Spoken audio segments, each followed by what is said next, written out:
नमस्कार। आज हम अतुल धामणकर के डायरी के कुछ पन्ने पलटने वाले हैं। और ये कोई आम डायरी नहीं है, ये है जंगल डायरी। बिल्कुल। ये हमें ले जाती है क्लास 10 मराठी के सिलेबस में। और कहाँ? सीधे महाराष्ट्र के ताडोबा अंधारी टाइगर रिजर्व के दिल में। हमारा मिशन है इस अनुभव को, आप कह सकते हैं, जीना। लेखक की आंखों से जंगल के जो अनकहे नियम हैं उन्हें समझना। सही बात है। और ये देखना कि कैसे कुछ ही घंटों का एक अनुभव हमें प्रकृति के बारे में जिंदगी भर का सबक सिखा सकता है। बिल्कुल। और क्योंकि ये एक डायरी के फॉर्म में लिखा गया है ना, तो इसमें कोई फिल्टर नहीं है। अच्छा। ये एक कच्चा सीधा अनुभव है। लेखक के मन में जो चल रहा था, जो उन्होंने महसूस किया, वो सब कुछ हूबहू हमारे सामने है। मतलब हम सिर्फ कहानी नहीं सुनेंगे। नहीं, हम उस जीप में लेखक के साथ बैठकर उस बाघिन और उसके बच्चों को अपनी आंखों से देखेंगे। तो चलिए इस सफर की शुरुआत करते हैं। तो कहानी हमें ले जाती है 27 मई 1997 की सुबह। जगह है ताडोबा अंधारी टाइगर रिजर्व का। कोलसा। लेखक एक खुली जीप में है और साथ में एक फॉरेस्ट गार्ड है। सुबह का वक्त है, लेकिन माहौल में एक अजीब सी खामोशी है, एक इंतजार सा है। ऐसा लगता है जैसे जंगल ने अपनी सांस रोक रखी है। हाँ, बिल्कुल। और देखिए, ये खामोशी ही पहला संकेत है। जो अनुभवी लोग होते हैं वो जानते हैं कि ऐसी खामोशी का मतलब क्या है। मतलब? इसका मतलब है कि कोई बड़ा शिकारी आसपास है। जानवर चुप हो जाते हैं, हवा में एक तनाव सा महसूस होता है। लेखक इसी पल का इंतजार कर रहे थे। और फिर उन्हें पहला पक्का सिग्नल मिलता है। हाँ, और ये बहुत दिलचस्प है क्योंकि ये दिखाता है कि जंगल का अपना एक इंटेलिजेंस नेटवर्क है। Intelligence network? वाओ! मतलब एक अलार्म सिस्टम की तरह। बिल्कुल सही शब्द इस्तेमाल किया आपने। पेड़ों पर बैठे जो लंगूर हैं, वो अचानक एक खास किस्म की चेतावनी वाली आवाज निकालने लगते हैं। कैसी आवाज? हक हक। ये जंगल का ब्रॉडकास्ट है जो सबको बता रहा है कि सावधान हो जाओ, कोई शिकारी आसपास है। हाँ, लेखक तुरंत समझ जाते हैं कि ये कॉल या तो तेंदुए के लिए है या फिर बाघ के लिए। और फिर उस खामोशी और इंतजार के बाद एंट्री होती है कहानी की असली स्टार की। घनी झाड़ियों से एक बाघिन बाहर निकलती है, जिसे लेखक T1 के नाम से जानते हैं। और यहाँ पर लेखक का जो ऑब्जर्वेशन है ना, वो देखने लायक है। वो लिखते हैं कि बाघिन तुरंत एकदम से बाहर नहीं आ जाती। अच्छा, तो वो क्या करती है? वो पहले झाड़ी के किनारे पर कुछ पल रुकती है, हवा में कुछ सूंघती है, अपनी गर्दन घुमाकर हर दिशा में देखती है। मतलब पूरा जायजा लेती है। पूरा। जब उसे पूरा यकीन हो जाता है कि कोई खतरा नहीं है, तब वो एक धीमी आवाज में अपने बच्चों को बाहर बुलाती है। ये सिर्फ एक माँ का प्यार नहीं है, ये तो जंगल की जो क्रूर सच्चाई है उसका एक आईना है। बिल्कुल। बाघिन जानती है कि एक पल की भी लापरवाही उसके बच्चों की जान ले सकती है। सही कहा। उसका हर कदम, हर नजर एक सोची समझी रणनीति का हिस्सा है। वो एक माँ होने के साथ साथ एक सर्वाइवल एक्सपर्ट भी है। और फिर बच्चे बाहर आते हैं? हाँ, उसके बाहर आने के बाद झाड़ियों से 2 छोटे प्यारे शावक बाहर निकलते हैं और अपनी माँ के पास आकर खेलने लगते हैं। लेखक के लिए ये एक अविश्वसनीय दृश्य था। अब कहानी आगे बढ़ती है। ये छोटा सा परिवार एक नाले के पास पहुंचता है। हाँ। लेखक बताते हैं कि गर्मी की वजह से नाले में पानी बहुत कम है। हाँ, बस छोटे छोटे गड्ढों में जमा है। और यहीं पर हमें माँ और बच्चों के बीच एक और दिलचस्प बातचीत देखने को मिलती है। एक शावक शायद गर्मी से परेशान होकर पानी के एक गड्ढे में उतर जाता है। लेकिन माँ को ये पसंद नहीं आता। वो एक हल्की लेकिन बहुत दमदार गुर्राहट के साथ उसे देखती है। एक गुर्राहट? मतलब उसने डांटा नहीं, कह सकते हैं सिखाया। ये एक सिंगल मोमेंट में दिया गया सर्वाइवल का एक बहुत जरूरी सबक था। एक सबक? कैसा सबक? देखिए, बाघिन को पता है कि पानी शायद बहुत ठंडा है, या हो सकता है उस रुके हुए पानी में कोई इन्फेक्शन हो या कोई और छिपा हुआ खतरा। अच्छा। शावक तो अपनी मासूमियत में सिर्फ मजा करना चाहता है, लेकिन माँ अपने अनुभव से उसे खतरों से बचा रही है। तो ये बच्चों की नादानी और माँ के अनुभव का फर्क है। बिल्कुल। और परीक्षा के लिए भी ये पॉइंट बहुत जरूरी है। बाघिन के मातृत्व को दिखाने वाला ये एक सटीक उदाहरण है। अच्छा, लेखक ने गर्मी के मौसम का जिक्र किया है। क्या इस डिटेल का भी कोई खास मतलब है कहानी में? ये बहुत ही जरूरी डिटेल है। मई का महीना यानी ताडोबा में भीषण गर्मी, जंगल सूख जाता है और पानी के स्रोत बहुत कम रह जाते हैं। एकदम सही।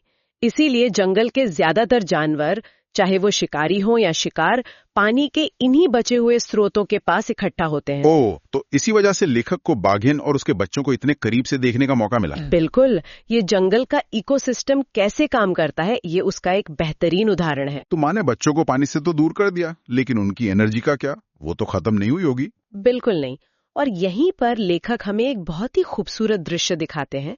माँ एक घनी जामुन की झाड़ी में आराम करने चली जाती है, लेकिन शावकों के लिए तो जैसे पार्टी शुरू हो जाती है। लेखक ने उनके खेल को बड़े मजेदार तरीके से बताया है। हाँ, वो बताते हैं कि दोनों बच्चे आपस में कुश्ती लड़ रहे हैं, एक दूसरे को धकेल रहे हैं, गुर्रा रहे हैं, एक दूसरे का पीछा कर रहे हैं। हाँ, और लेखक कुछ बहुत खास चीजें भी नोट करते हैं। एक शावक जामुन के पेड़ के तने पर अपने नाखून तेज करने की कोशिश करता है, जैसे उसकी माँ करती होगी। बिल्कुल, वो अपनी माँ की नकल कर रहा है। ये खेल खेल में भविष्य के शिकारी बनने की ट्रेनिंग चल रही है। और दूसरा शावक? दूसरा एक बड़ी सी मक्खी, जिसे मराठी में वाघोटीण माशी कहते हैं, उसके पीछे भागता है और उसे पकड़ने की कोशिश करता है। ये छोटी छोटी हरकतें असल में उनकी शिकार करने की जो वृत्ति है उसे मजबूत कर रही हैं। बिल्कुल, और ये डिटेल्स मतलब वर्णनात्मक प्रश्नों के लिए सोने जैसे हैं। शावकों के खेल का वर्णन करें जैसे सवालों में ये बातें लिखनी होती हैं। और इस पूरी धमाचौकड़ी के बीच माँ क्या कर रही है? क्या वो सो रही है? वो आराम कर रही है, लेकिन सो नहीं रही। लेखक एक बहुत सुंदर लाइन लिखते हैं, तिची शेपटी अधून मधून हलत होती, जिसका मतलब है उसकी पूंछ बीच बीच में हल्के से हिल रही थी। हाँ, ये छोटी सी हरकत इस बात का सबूत है कि वो पूरी तरह से चौकन्नी है। उसकी आंखें भले ही बंद हो, लेकिन उसके कान और दिमाग अपने बच्चों और आसपास के माहौल पर पूरी तरह से केंद्रित हैं। बिल्कुल, इसे रिलैक्स्ड अलर्टनेस कहते हैं। एक शिकारी और एक माँ की दोहरी भूमिका का ये सबसे सटीक उदाहरण है। लेकिन क्या ये भूमिका एक अंतहीन तनाव नहीं है? मतलब उसे शिकार भी करना है ताकि बच्चे भूखे न रहें, लेकिन शिकार पर जाते हैं बच्चे असुरक्षित हो जाते हैं। आपने कहानी की सबसे गहरी बात पकड़ ली है। ये एक असंभव संतुलन जैसा लगता है। और यही संतुलन अगले ही पल टूटने वाला था। हाँ, यही कहानी में एक नाटकीय मोड़ आता है। शांति का माहौल अचानक एक तेज आवाज से टूट जाता है। कौन सी आवाज? जंगल की एक और चेतावनी। एक सांभर हिरण की खतरे का इशारा देने वाली तेज पुकार गूंजती है, ट्यों ट्यों। इस आवाज को सुनते ही बाघिन के व्यवहार में बिजली की तेजी से बदलाव आता है। बिल्कुल, वो जो आराम कर रही थी तुरंत अपने पंजों पर खड़ी हो जाती है, कान खड़े करके आवाज की दिशा का अंदाजा लगाती है। मतलब एक्शन का टाइम आ गया, माँ अब शिकारी बनने वाली है। हाँ, और ये बदलाव देखने लायक है। वो अब एक प्यार करने वाली माँ नहीं, बल्कि एक फोकस्ड शिकारी है। वो चुपके से बिना कोई आहट किए उस दिशा में आगे बढ़ने लगती है जहां से सांभर की आवाज आई थी। और बच्चे भी शायद इस बदलाव को महसूस कर लेते हैं और चुपचाप झाड़ी में दुबक जाते हैं। लेखक बाघिन के गायब होने का वर्णन कैसे करते हैं? उन्होंने एक शब्द इस्तेमाल किया है, रंग संगति। इसका ठीक ठीक मतलब क्या है? रंग संगति का मतलब है अपने आसपास के माहौल में पूरी तरह से घुल मिल जाना, कैमोफ्लाज। अच्छा। लेखक कहते हैं कि बाघिन का शरीर, उसकी पीली काली धारियां, जंगल की सूखी पत्तियों और जमीन पर पड़ रही धूप छांव से इतनी मिल गई थी कि वो कब उनकी नजरों से ओझल होकर जंगल में गायब हो गई, उन्हें पता ही नहीं चला। ये तो जादू जैसा लगता है। ये प्रकृति का जादू है। और दिलचस्प बात यह है कि बाघ की धारियां कोई रैंडम पैटर्न नहीं होती। तो फिर वो जंगल में जमीन पर पड़ने वाली सूरज की रोशनी और छांव के पैटर्न की नकल करती हैं। इसी वजह से वो पत्तों में इतनी आसानी से गायब हो जाती है। ये एक शिकारी का सबसे बड़ा और सबसे घातक हथियार है। ये सोचकर ही अजीब लगता है, एक पल पहले तक वो अपनी माँ की निगरानी में खेल रहे थे और अब वो अकेले हैं। हाँ, और लेखक ने इसी पल को बहुत भावुकता से पकड़ा है। माँ के जाने के बाद करीब 10-15 मिनट तक दोनों शावक चुपचाप धैर्य से झाड़ी में इंतजार करते हैं। शायद उन्हें आदत है। लेकिन जब और ज्यादा देर हो जाती है तब वो बेचैन होने लगते हैं और फिर वो अपनी माँ को बुलाते हैं। हाँ, लेकिन जोर से नहीं, एक बहुत ही धीमी, मासूम और डरी हुई आवाज में। लेखक को लगता है जैसे वो कह रहे हों, आई आई, यानी मामा। हाँ, उस आवाज में इतनी बेबसी होती है कि लेखक का दिल भर आता है। वो पल उन्हें ये एहसास दिलाता है कि ये छोटे शावक अपनी माँ के बिना कितने असहाय और असुरक्षित हैं। और यहीं पर लेखक को बाघिन की उस चुनौती का एहसास होता है जिसकी हम बात कर रहे थे, वो असंभव संतुलन। बिल्कुल, लेखक को समझ आता है कि एक बाघिन की जिंदगी कितनी मुश्किल है। एक तरफ उसे अपने भूखे बच्चों के लिए शिकार करना है, जो एक खतरनाक और मुश्किल काम है, और दूसरी तरफ शिकार पर जाते समय उसे अपने सबसे कीमती खजाने, अपने बच्चों को जंगल के खतरों के बीच अकेला छोड़ के जाना पड़ता है। ये एक माँ का रोज का संघर्ष है। हाँ, और यही वो पॉइंट है जहाँ स्वमत यानी पर्सनल रिस्पॉन्स वाले सवाल बनते हैं, जैसे लेखक को ऐसा क्यों लगा कि बाघिन का जीवन चुनौतियों से भरा है। तो अगर हम पीछे हटकर इस पूरे अनुभव को देखें तो ये साफ है कि ये सिर्फ एक टाइगर स्पॉटिंग की कहानी नहीं है। लेखक हमें कौन से बड़े आइडिया सिखा रहे हैं। सबसे पहला और सबसे शक्तिशाली विषय है मातृत्व का, लेकिन ये एक खास तरह का मातृत्व है जिसे जंगल के नियमों ने गढ़ा है। हम बाघिन को एक सावधान माँ के रूप में देखते हैं, जो खतरे को पहले भांप लेती है, एक प्यार करने वाली प्रेमळ माँ के रूप में जो बच्चों के साथ है, और एक सख्त टीचर के रूप में जो एक गुर्राहट में जिंदगी का सबक सिखाती है। और सांभर की वो आवाज और बाघिन का शिकार पर जाना, वो हमें जंगल का कानून याद दिलाता है। हाँ, जीवन और मृत्यु का चक्र, शिकारी और शिकार का रिश्ता, इसमें कुछ भी अच्छा और बुरा नहीं है, ये सिर्फ अस्तित्व की लड़ाई है। लेखक इस पूरी घटना को बिना किसी जजमेंट के हमारे सामने रखते हैं। और जो बात मुझे सबसे ज्यादा प्रभावित करती है वो है लेखक का धैर्य, उनकी देखने की शक्ति। बिल्कुल, हम में से ज्यादातर लोग एक बाघ को देखकर ही इतने उत्साहित हो जाते हैं कि छोटी छोटी बातें नोटिस ही नहीं कर पाते। सही कहा, लेकिन वो बाघिन की पूंछ का हिलना, शावक का मक्खी पकड़ना, ये सब देख रहे हैं।